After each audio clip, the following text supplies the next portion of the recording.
Eminem still hasn't responded to the game, and the reason why is kinda weird. I mean, you would think after the game's 10-minute diss track, creeping on Haley J's Instagram, and dissing some of Eminem's closest friends like Dr. Dre and 50 Cent would make the rap god wanna end his career like he did to MGK in 2018, but that's not the case. Instead, Eminem has remained silent, and now fans are curious as to why someone who came up as a battle rapper would allow another artist to profit off his name and likeness for a little bit of clout. So what did Eminem learn from his experience from coming up as a battle rapper? What was the result of his previous rap beefs? And what caused Eminem to ultimately make the decision to not respond to the game? Well, it's no secret that Eminem is one of the most feared opponents when it comes to battle rap. Anyone who knows M is well aware that he is no stranger to getting into beef throughout the span of his career. In fact, Dr. Dre signed him on March 9th, 1998 after stumbling upon a cassette tape of one of Eminem's rap battles. Fun fact, Dr. Dre didn't even know Eminem was a white guy at first. The first time they linked up, the song My Name Is was created, which threw shots at Pamela Lee, the Spice Girls, Usher, his own mom and dad, as well as his English teacher,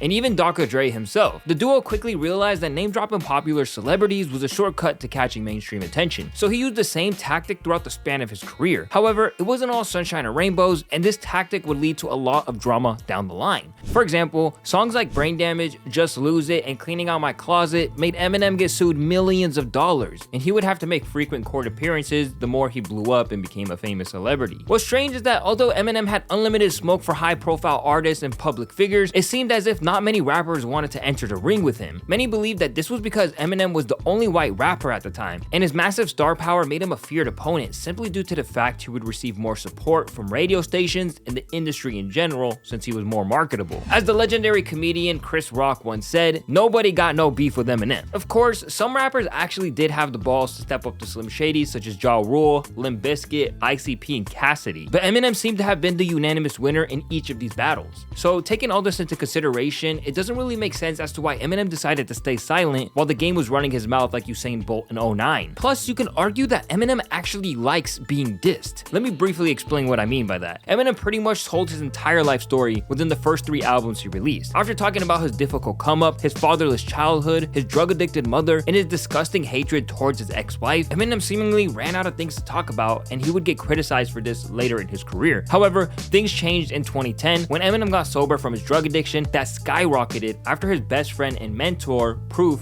passed away in 2006. Eminem definitely had a lot more content to rap about after such a traumatizing experience, but another problem arose. His sound drastically changed. After returning back from a 5-year hiatus from making music in 2009, Eminem came back a completely different person, which led to some weird cloned conspiracies that are still talked about to this very day. Eminem began screaming, his flow was a little off, his high-pitched nasally voice was gone, and his fun, witty personality sort of disappeared. On top of this, Eminem began implementing 2 techniques into his style, which were rapping fast, and he began using a lot more wordplay, which he didn't use to do in the past. Fans and critics did not like this new version of Eminem, and tons of content creators began storming the internet explaining how Eminem fell off. And rightfully so, this bothered him. This made Eminem feel like he needed to prove a point, but it just kept getting worse. Although he had some decent songs and albums since starting his journey to becoming sober, it was just as if he was trying way too hard. And overall, a lot of his songs lacked substance. Most of the time, Eminem would just rap about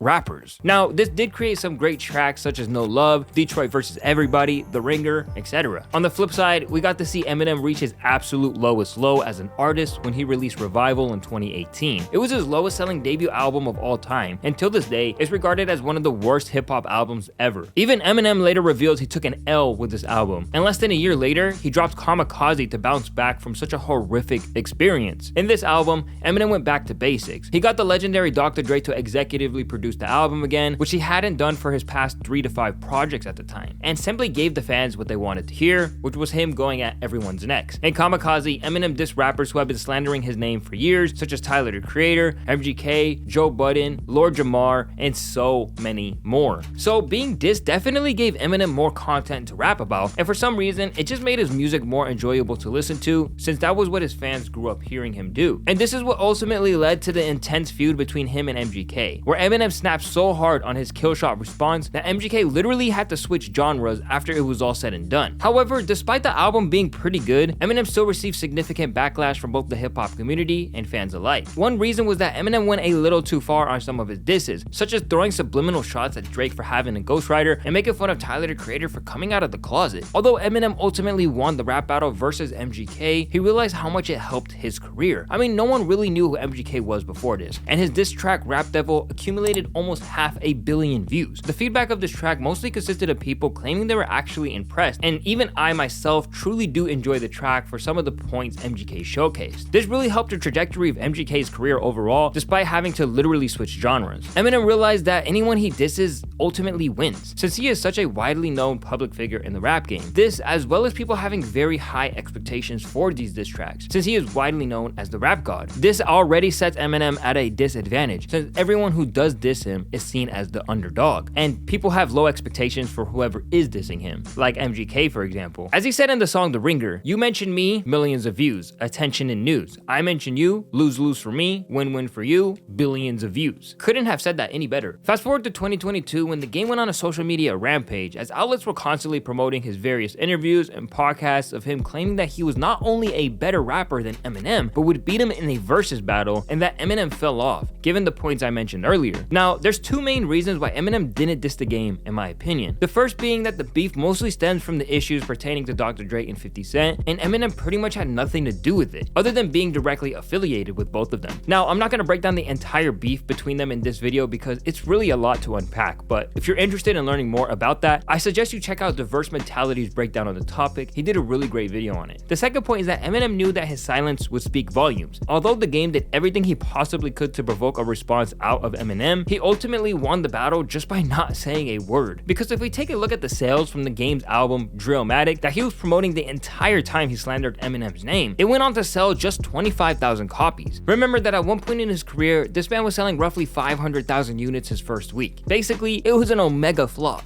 Meanwhile, Eminem is over here still minding his own business, starting his own businesses, signing really dope artists like Grip, and was just put into the Hall of Fame, where he gave an amazing speech. This really showed how much M has grown over the years, and despite me not liking much of his music anymore, I gotta admit, I love the way he's evolving. He's sober, richer, and overall, the way he carries himself is to be respected. If Eminem dissed the game, it would have simply gave him what he wanted. More views, more clicks, and as a result, more sales, since people would want to hear what he said and compare the two diss tracks to see who won. Truly, there is nothing to gain out of this beef for Eminem, and it seems as if he's starting to deprioritize making music currently, as his last project was released in 2020, which was a B-side to his 2019 album. But comment what you guys think about this, and if you think Eminem handled this well. Also, if you enjoyed this video, I would appreciate if you guys dropped a like and subscribe, and I'll catch you guys in the next one. Peace.